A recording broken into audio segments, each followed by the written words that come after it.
welcome to the Tech Up Check Up podcast with the Girl Tech Innovators. I'm Lori Boyer. And I'm Julia Hilburn. Since it's November, I think we should start by talking about some of the things that we are thankful for in our small but mighty technology world. I am thankful for all of the things EdTech and the new Microsoft Teams and how it allows for seamless switching of tenants. Lori and I are both a part of a few different tenants, and in the past, it has always been such a struggle, to say the least, to be able to switch back and forth from our work tenant to some of the Microsoft tenants that we're a part of, or some of the other companies that we're a part of if we've presented for them in the past.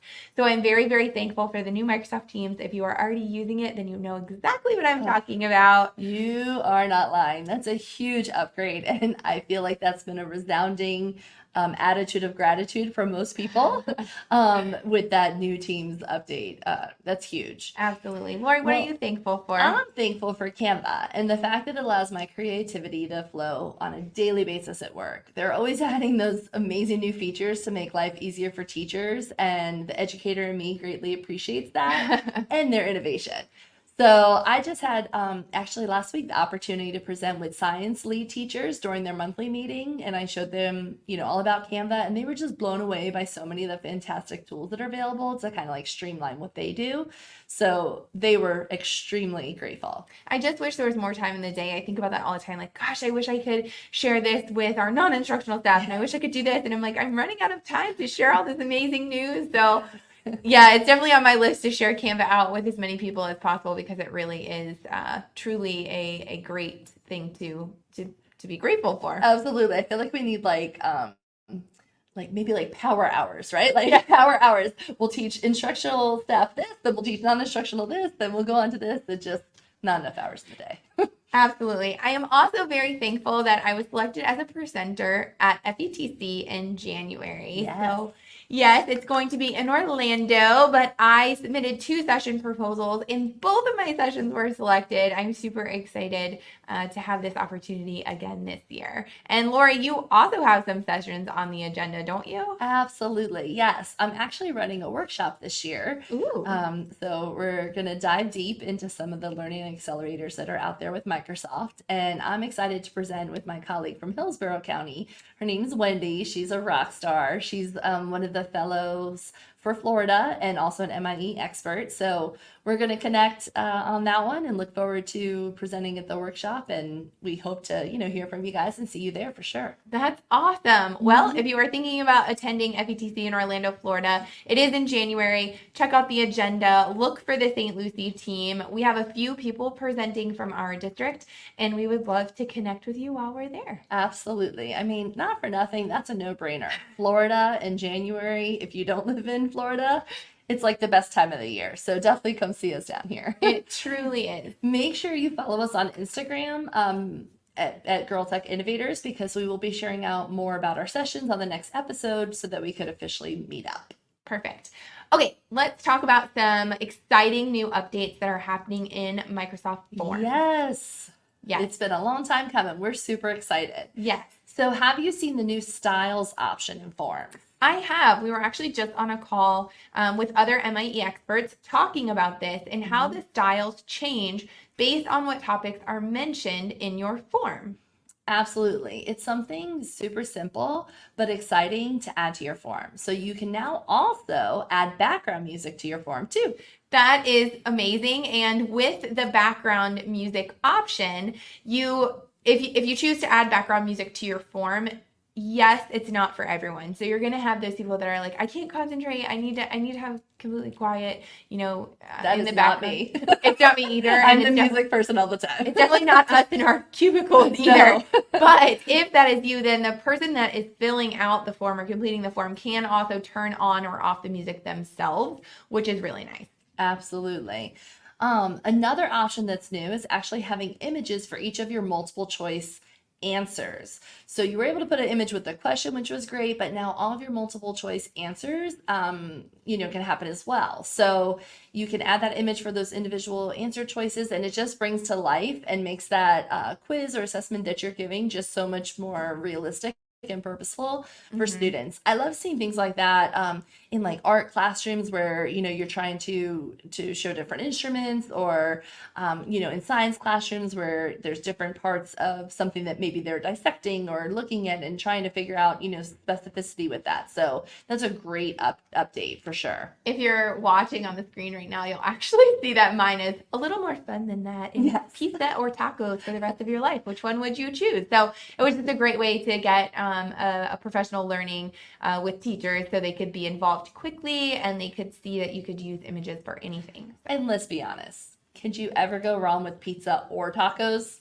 Absolutely not. I They're both struggled on amazing. which one to pick, if I'm being honest. So I'm actually presenting at E2 this month for how to use Microsoft Forms to inform, yes, play on words, Oh, see what you you're did there. teaching. You're welcome. So I have a couple more things that I'm pretty pumped about to share with you guys. And the first one is the present mode. So with this one, you'll see that you can, after you send out to your students, you know, have them complete any of the questions in a form, you can put it in present mode. And on there, you'll see that this allows plenty of space to display all the responses. You can see the question that you asked, and all the, if there's images connected with that, like we were saying earlier, those are displayed nicely on the screen. You'll also notice on the left-hand side, there's a QR code and a link to join. So when you're using it with your class, you can keep it flowing and going as far as if students are, you know, coming in and out during that class period. You could set the expectation, check the board, there's a QR code, there's the link, connect, join, you know, get engaged. So that's a great feature. And when you're done with the QR code and you don't want that to be shown anymore, it can easily be slid right off the screen and just have focusing on the answers. I think that's really powerful, because how many times do we have students who, you know, do come in late, or, you know, they weren't in there, even, you know, they weren't ready, and they were, you know, packing up or moving, and they just took a little longer, and then they're like, wait, you know, I didn't do it. I need the QR code, or I need the link. This just kind of stays right on the screen. They get used to it. It's there, and it's a great way to add that interaction piece into your classroom. Absolutely. And then the last feature that I'll share out is, in my opinion, a bit of a mic drop, and that's the word cloud.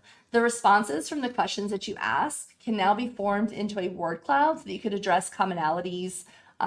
If you're seeing, you know, commonality amongst the answers, maybe they're correct answers, maybe there's misconceptions, and it's the word cloud that many people are used to seeing in things like reading progress and whatnot, other Microsoft applications, but now it's right here at your fingertips. So you could switch between the word cloud and then the listed responses seamlessly during your classroom. Yes, session. and word cloud is now a part of, if you're in a virtual Teams meeting and you need to launch a poll, it's word cloud is now one of the options. So that's super fun too, because you could do it virtually, or you could do it right in your classroom, you know, in live time. So it's great either way. Yeah, I just love that quick view. You know, it just helps the teacher so much on the go. It absolutely does.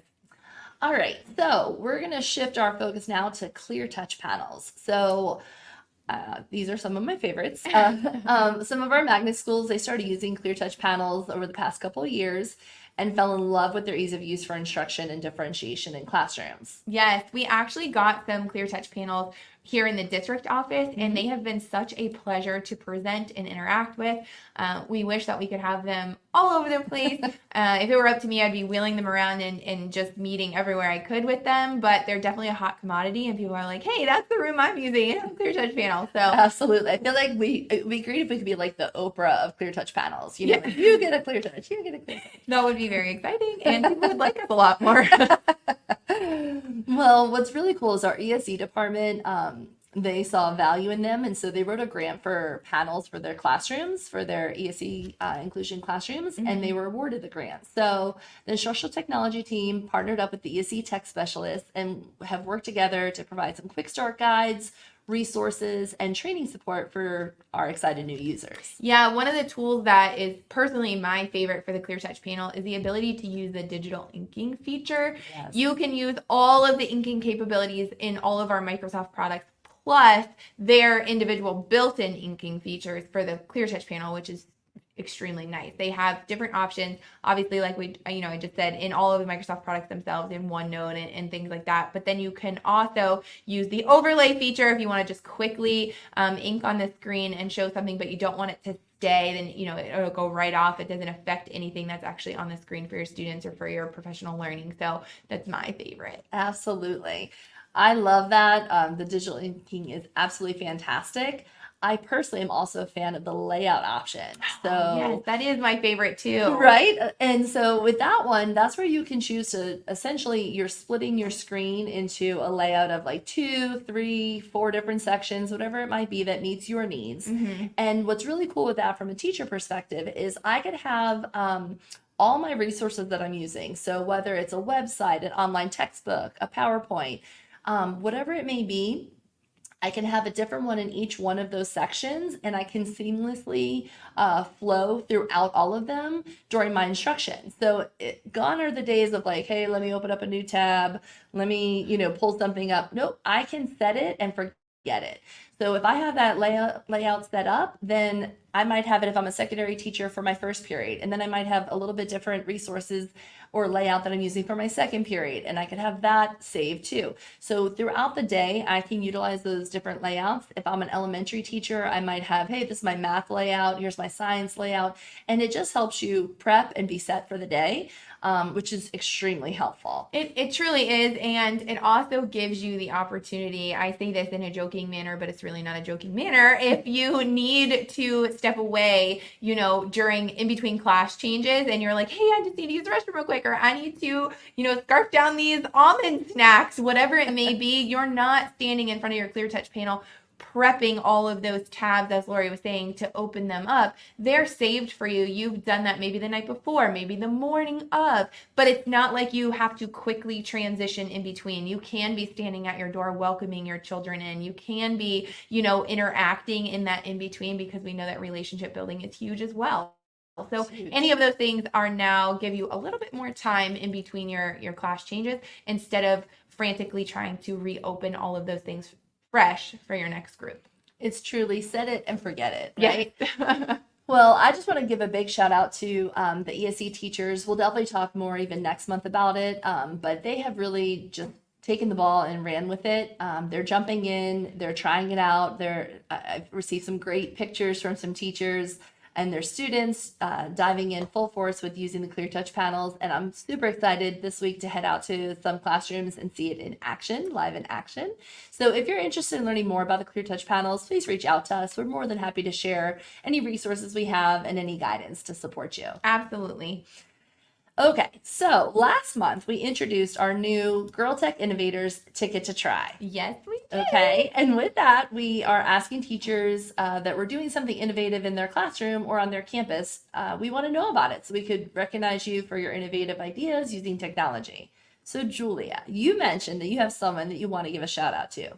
I do. And this person is so unaware of how creative and innovative she is around technology. She reached out to me in hopes of using Microsoft Bookings to make her life a little easier. And that is, she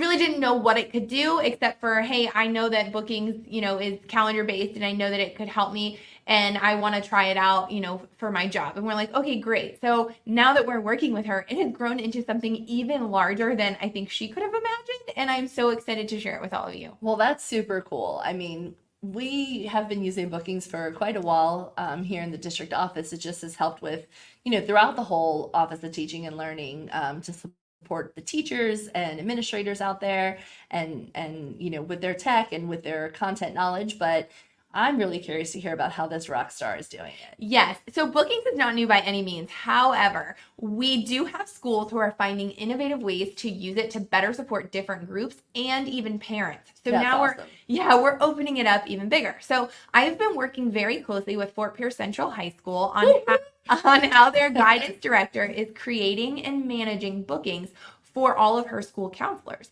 So they have students who are interested in enrolling in dual enrollment. and they have to request a meeting with their school counselor. However, typically just popping in doesn't work, right? Everyone's busy. There might be something else going on. Maybe they're, testing, all of these things. They may not be in their office or just may not be a good time. So they have created a service for each type of meeting that students need, and then they can select their unique school counselor and schedule the meeting for a time that works best on their class schedule and the school counselor's schedule. So if it's during lunch duty, they're not available. Students will not just be popping into their office. It really is amazing. That's truly an awesome idea and provides some sanity for the guidance counselor as well. But what's really neat is all the data for those meetings is then housed in one place. And Yep. it's easily accessible by the guidance counselor and the guidance director. So everyone can have access to that and see what's going on and the requests that are coming in. Yes, exactly. So this has been running for a little while. And then maybe just last week, the guidance director reached back out and hopes for a solution to better support the front office staff for when parents come in and request to meet with a counselor. So taking it another step further, right? Yeah, so same concept as the student meetings, but this time with the parent instead. Yes. So we just created a new booking service for parents only. We posted a flyer in the front office that allows parents to scan the QR code, select their child's school counselor, and then book a meeting that works with their schedule. Then the parent will receive the confirmation email, all reminder emails, and any additional information that school counselor wants them to have ahead of the meeting. That's so huge. I know when my calendar goes off, I know where I got to go and where I got to be. So, I mean, that's just a simple but super brilliant way to help students and parents. And I love how you took it, one step further with the QR code on a poster. And also the front office staff. I mean, they're swamped as it is, and having, to help anything that could help speed up that process of finding time to meet with a counselor is absolutely amazing. Absolutely. Working smarter, not harder. You got it. Well, if you have something innovative happening on your campus, please share it with us. Send us an email or chat and let us know so we can celebrate you and share your creative innovation with others. Yes, as always, thank you for listening. Please share this podcast with a friend. We are happy to have all of you on with us each month, and we're super excited to always share our happy and exciting things around EdTech with you. Absolutely. And don't forget, we have our new YouTube channel, so you can follow us on there. And remember, a new episode will drop on the 15th of every month, and you can listen wherever you get your podcasts from. Have a great one. Bye, guys.